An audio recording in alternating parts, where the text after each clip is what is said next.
మా friend invite చేస్తే మేమైతే మైసిగండి టెంపుల్‌కి వెళ్ళాము. నేనేదో చిన్న టెంపుల్ అనుకున్నా. కానీ చాలా పెద్ద టెంపులే. ఎక్కడెక్కడి నుంచో ఇక్కడ వస్తున్నారు.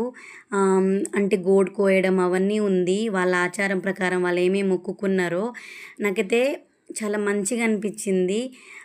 మా ఫ్రెండ్ మొక్కుకుంది కాబట్టి అక్కడ కొబ్బరికాయ కొట్టడం అవన్నీ అయితే వాళ్ళు చేస్తున్నారు. మీతో షేర్ చేసుకుందామనైతే నేనైతే వీడియో తీసేసానండి.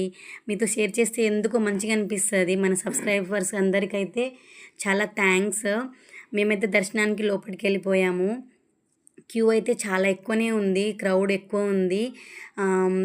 మేమైతే క్యూలో నిల్చున్నాము.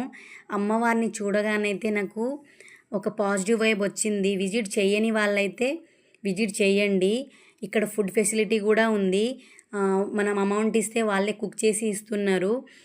మేము ఫ్రెండ్స్‌తో వెళ్ళినాం. ఫ్యామిలీ, ఫ్రెండ్స్ అందరూ వస్తున్నారు. గోట్ కోయడం అవన్నీ ఉండే. చాలా పెద్ద టెంపుల్. ఒక ఒక పా అంటే ఎక్సైట్‌మెంట్ అనిపించింది. జాతర మూడ్ అనిపించింది. ఎక్కడెక్కడినో వస్తున్నారు కాబట్టి ఆ ఫీల్ అయితే చాలా ఎక్సైట్‌మెంట్ అనిపించింది. మన వీడియో లాస్ట్ వరకు చూస్తున్న వాళ్ళైతే లైక్ చేయండి. ఇప్పటి వరకు చూసిన వాళ్ళకి కూడా చాలా థ్యాంక్ యూ. షేర్ చేయండి, సబ్స్క్రైబ్ చేసుకోండి. Thank you for your love. Me like ద్వారా నాకైతే ఇంకా కొంచెం బూస్టింగ్ అనిపిస్తుంది. ఇంకా వీడియోస్ చేయాలి అనే ఫీలింగ్ వస్తుంది. మన కొంతమంది సబ్స్క్రైబర్స్కి అయితే చాలా థ్యాంక్ యూ. చూస్తున్న వాళ్ళకి నా వీడియో నచ్చితే మీరు కూడా సబ్స్క్రైబ్